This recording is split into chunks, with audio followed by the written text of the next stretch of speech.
Hello दोस्तों, नमस्कार। मेरा नाम है आकाश और आप लोगों का बहुत बहुत स्वागत है इस चैनल पर। उम्मीद करता हूँ कि आप लोग बहुत अच्छे होंगे। आज मैं आपको रंगा बिल्ला की कहानी का पार्ट 2 सुनाने वाला हूँ। उम्मीद है कि आपने पार्ट 1 भी सुना होगा और वो आपको पसंद आई होगी। अगर आपने पार्ट 1 नहीं सुना तो अभी आई बटन पर क्लिक करके पार्ट 1 सुन लीजिए, या इस चैनल के पेज पर जाकर भी आप वो कहानी सुन सकते हैं ताकि आगे की कहानी आपको अच्छे से समझ आए। पार्ट 1 में मैंने आपको बताया था कि कैसे रंगा बिल्ला ने दो मासूम बच्चों गीता और संजय का किडनैप कर उन्हें टॉर्चर किया, फिर गीता का बलात्कार किया और उसके बाद बड़ी ही बेरहमी से दोनों का कत्ल कर दिया। अब कहानी इसके बाद की। तो जब रंगा बिल्ला की खबरें मीडिया में आती हैं, उसके बाद पब्लिक का गुस्सा बढ़ता है, जिसको देखते हुए खुद प्रधानमंत्री बीच में आते हैं और कई सौ पुलिस को इन्हें ढूंढने में लगा दिया जाता है। मगर 10 दिन बीत जाते हैं मगर रंगा और बिल्ला का कोई सुराग नहीं मिलता। 8 सितंबर 1978 को एक ट्रेन आगरा में आके रुकती है। ये ट्रेन थी कालका मेल, जो कि कोलकाता के हावड़ा जंक्शन से चलती है और शिमला जाने के लिए आखिरी स्टेशन कालका तक जाती है। तो जब ये ट्रेन आगरा से चलने वाली होती है, तभी दो लोग जल्दी में भागते हुए इस ट्रेन में चढ़ते हैं ताकि ट्रेन छूट न जाए। पर ये दोनों जल्दीबाजी में जिस कंपार्टमेंट में घुसते हैं, वो कंपार्टमेंट दरअसल मिलिट्री के लिए रिजर्व था और कोई भी आम इंसान इसमें नहीं चढ़ सकता था। तो आर्मी पर्सन इनसे सवाल पूछते हैं कि तुम लोग इस डब्बे में कैसे चढ़े, ये सिर्फ आर्मी पर्सन के लिए रिजर्व है। तो उनमें से एक को गुस्सा आ जाता है और वो बोलता है कि हम भी आर्मी में हैं। तो उन जवानों को इनके हाव भाव, पहनावे और बोलचाल के तरीके से शक होता है और वो उन दोनों से आई कार्ड दिखाने को कहते हैं। तो वो दोनों हिचकिचाने लगते हैं, बहाने करने लगते हैं और आर्मी वालों से ही बहस करने लगते हैं। तो आर्मी के जवान इन दोनों को पकड़ लेते हैं। उसके बाद इनमें से एक जवान इन दोनों को पहचान लेता है और ये दोनों और कोई नहीं बल्कि रंगा और बिल्ला थे, क्योंकि पिछले 10 दिनों से हर अखबार में रंगा और बिल्ला की ही खबर आ रही थी। तो इस जवान ने इन दोनों का स्केच अखबार में देखा था, जिसकी वजह से ये इन दोनों को पहचान गया। अब इनको पकड़ने के बाद ये सोल्जर्स रेलवे पुलिस को इसकी खबर देते हैं और रेलवे पुलिस दिल्ली पुलिस से कांटेक्ट कर इनके बारे में बताती है। और इन दोनों का खौफ इतना था कि सिर्फ 2 अपराधियों को गिरफ्तार करने के लिए करीब 100 से भी ज़्यादा पुलिस पुरानी दिल्ली रेलवे स्टेशन पहुंच जाती है।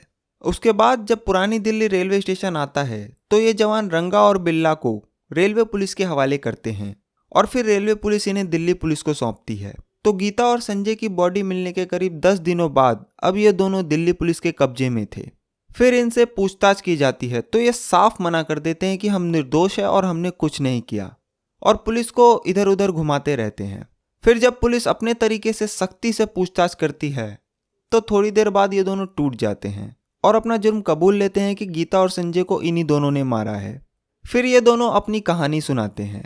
इनका असली नाम था कुलजीत सिंह उर्फ रंगा और जसबीर सिंह उर्फ बिल्ला। उन्होंने बताया कि मुंबई में एक श्याम नाम के शख्स ने रंगा को बिल्ला से मिलवाया था। रंगा से मिलने के बाद दोनों ने रंगा की टैक्सी में ही लोगों की किडनैपिंग का काम शुरू किया और फिर बाद में उनसे फिरौती लेकर उन्हें छोड़ दिया करता था। मुंबई में पुलिस की एक्टिविटी बढ़ने के बाद इन दोनों का दोस्त श्याम पकड़ा जाता है, तो इन्हें डर था कि कहीं ये लोग भी ना पकड़े जाए। तो ये लोग मुंबई से भागकर पहले सूरत आते हैं, फिर अहमदाबाद जाते हैं। उसके बाद ये लोग 24 अगस्त 1978 को दिल्ली पहुंचते हैं और दिल्ली के मजलिस पार्क इलाके में एक घर किराए पर लेते हैं और उस घर का 2 महीने का एडवांस भी ये लोग मकान मालिक को देते हैं। उसके बाद 26 अगस्त 1978 को ये लोग कुछ लूटपाट के इरादे से निकलते हैं और अशोक होटल के सामने से एक मस्टर्ड कलर की फिएट कार चुराते हैं।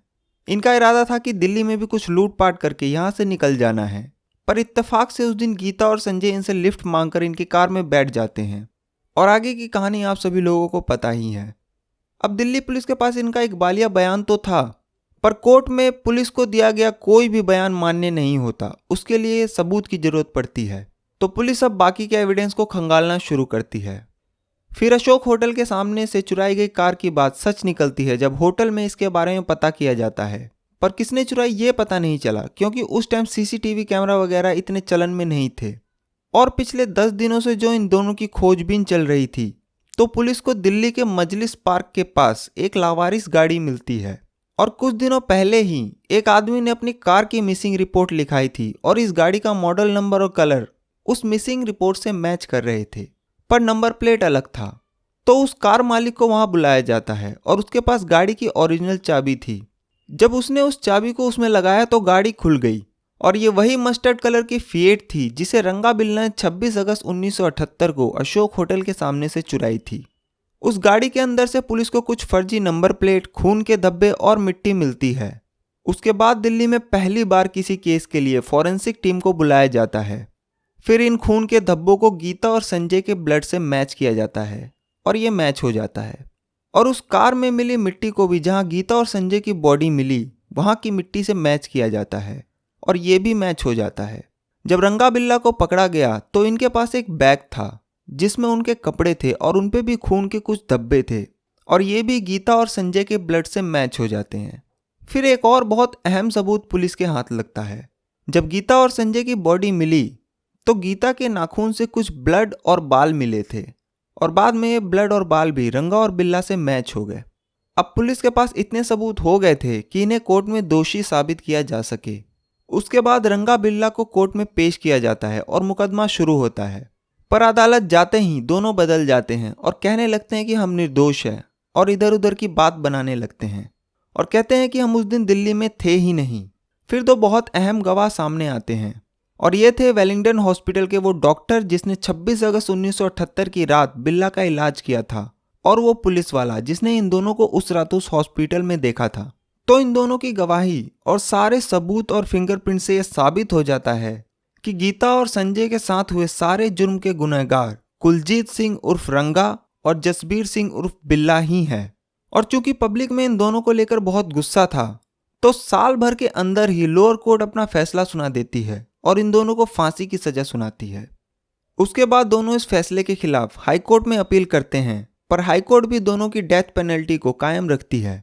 अब ये लोग सुप्रीम कोर्ट पहुंचते हैं पर वहां से भी इन्हें कुछ हासिल नहीं होता और सुप्रीम कोर्ट भी इन्हें मौत की सजा सुनाती है। फिर इनके पास एक ही रास्ता बचता है और वो थी मर्सी पिटीशन। उसके बाद ये दोनों राष्ट्रपति के पास दया याचिका भेजते हैं। उस वक्त नीलम संजीव रेड्डी हमारे देश के राष्ट्रपति थे और इनके गुनाहों को देखते हुए वो भी इनकी दया याचिका को खारिज कर देते हैं। अब ये तय था कि इनको फांसी होनी है और ब्लैक वारंट भी साइन हो चुका था। इस बीच जेल में रहने के दौरान शायद रंगा को अपनी गलती का एहसास हो गया था और वो बहुत ही शांत और धार्मिक हो गया था और उसने कुछ किताबें भी लिखी थी। पर बिल्ला का आचरण अभी भी वैसा ही था। उसके बाद रंगा अदालत में एक आखिरी याचिका और दाखिल करता है कि उसने कत्ल नहीं किया, पर कोर्ट उसे यह कहकर खारिज कर देती है कि क्योंकि वो इस रेप और हत्याकांड के वक्त बिल्ला के साथ था तो वो भी उतना ही गुनहगार है जितना कि बिल्ला। उसके बाद बिहार के बक्सर जेल से फांसी के लिए रस्सी मंगाई जाती है और पूरे देश में चाहे कहीं भी फांसी हो रस्सी हमेशा बिहार के बक्सर जेल से ही जाती है। और ये रस्सी एक अलग किस्म की रस्सी होती है जिसे कि स्पेशली फांसी के लिए ही तैयार किया जाता है। फिर फरीदकोट से फकीरा जल्लाद और मेरठ से कालू जल्लाद को बुलाया जाता है और ये कालू जल्लाद जो था वो पवन जल्लाद के दादा थे, वही पवन जल्लाद जो अब निर्भया के दोषियों को फांसी देने वाला है।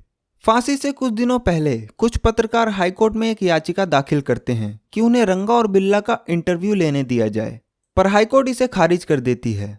फिर ये लोग सुप्रीम कोर्ट पहुंचते हैं इस याचिका के साथ और इस इंटरव्यू का ग्राउंड ये देते हैं कि उन्हें जानना था कि ऐसे अपराधियों के मन में क्या चलता है जब वो ऐसा गुनाह करते हैं।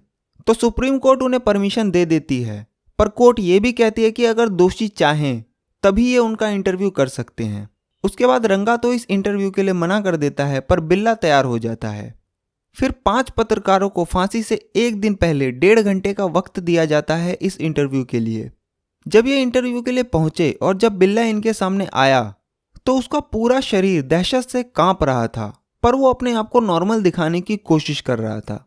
अपने पूरे इंटरव्यू के दौरान वो यही कहता रहा कि रब जानता है कि बिल्ला निर्दोष है, मगर उसका चेहरा ये बयां कर रहा था कि वो झूठ बोल रहा है।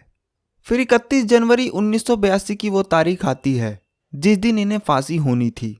सुबह 5 बजे दोनों को चाय की एक एक प्याली दी गई और उनसे आखिरी बार पूछा गया कि क्या वो मजिस्ट्रेट के सामने अपनी वसीयत रजिस्टर कराना चाहते हैं, पर दोनों ने इससे इनकार कर दिया। उसके बाद उन्हें नहाने के लिए बोला गया तो रंगा तो नहाया था पर बिल्ला नहीं नहाया और जेल मैनुअल के हिसाब से आप किसी को नहाने के लिए फोर्स नहीं कर सकते। उसके बाद दोनों को काले कपड़े पहनाए गए और दोनों के हाथ पीछे की तरफ बांध दिए गए और तकरीबन 10 मिनट पहले इन्हें दोनों तरफ से पकड़कर इनके सेल से निकालकर फांसी कोठी में ले जाया गया। फांसी तख्त पर ले जाने के दौरान रंगा तो बहुत शांत था, पर बिल्ला ने बहुत विरोध किया था। फिर उसे घसीटते हुए वहां ले जाया गया। वहां पहुंचने के बाद दोनों के पैरों को भी बांध दिया गया। फिर इनके गले में फांसी का फंदा डाला गया और इनके चेहरे को एक काले कपड़े के थैले से ढक दिया गया। और 31 जनवरी 1982 की सुबह तिहाड़ जेल के सुपरिटेंडेंट आर्य भूषण शुक्ला ने लाल रुमाल हिलाया और फकीरा और कालू जल्लाद ने लीवर खींच दिया और इन दोनों के पैर एक 12 फीट गहरे गड्ढे के ऊपर लटक गए। जेल मैनुअल के हिसाब से जब 2 घंटे बाद डॉक्टर ने इनकी जांच की तो बिल्ला तो मर चुका था, पर रंगा की सांसें अब भी चल रही थी। उसके बाद एक जल्लाद उस 12 फीट गहरे गड्ढे में गया और रंगा की टांगों को पकड़कर नीचे खींचा ताकि उसकी जान निकल सके, और तब जाकर उसकी सांसें रुकी। रंगा और बिल्ला के घर वालों ने इनकी बॉडी लेने से मना कर दिया। फिर तिहाड़ जेल प्रशासन ने ही इनका अंतिम संस्कार किया और इस तरह से दोनों गुनहगारों को उनके किए की कानूनी रूप से सजा मिली। और उसी कानूनी सजा के इंतजार आज हम निर्भया के दोषियों के लिए भी कर रहे हैं। हालांकि इसी कानून का सहारा लेकर वो बार बार बचने की कोशिश भी कर रहे हैं।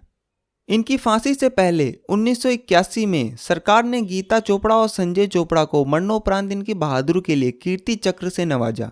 उसके कुछ समय बाद India council for child welfare ने सरकार के पास एक प्रपोजल भेजा कि जिस तरह से इन्होंने बहादुरी दिखाई और एक भाई ने अपनी बहन को और एक बहन ने अपने भाई को बचाने के लिए उन बदमाशों का सामना किया, उसके लिए इन दोनों के नाम से वीरता पुरस्कार होना चाहिए। गवर्नमेंट ने इस प्रपोजल को स्वीकार कर लिया और उसके बाद से लेकर आज तक हर 26 जनवरी को 2 बच्चों को गीता चोपड़ा अवार्ड और संजय चोपड़ा अवार्ड दिया जाता है। जिस तरह से आज की जनरेशन के लिए निर्भया सबसे बड़ा केस है, उसी तरह उस वक्त की जनरेशन के लिए गीता और संजय चोपड़ा अपहरण और हत्याकांड सबसे बड़ा केस था, जिसने पूरे देश को हिलाकर रख दिया था। उन दोषियों को तो 4 साल के अंदर सजा मिल गई, पर निर्भया के दोषियों की सजा के लिए आज हम 7 साल से इंतजार कर रहे हैं और पूरा देश उन्हें फांसी के फंदे पर लटकता देखना चाहता है। तो यही थी आज की कहानी। मुझे उम्मीद है कि आप लोगों को ये कहानी बहुत पसंद आई होगी। अगर आपको कहानी पसंद आई हो तो इसे लाइक करें और कमेंट करके बताएं कि आपको कहानी कैसी लगी, और इसे ज़्यादा से ज़्यादा शेयर करें और चैनल को सब्सक्राइब करके बेल आइकन को दबाएं ताकि आप मेरी कोई भी कहानी मिस न करें। मैं आपसे मिलूंगा अगली कहानी में। तब तक के लिए अपना ख्याल रखिए। Thank you very much.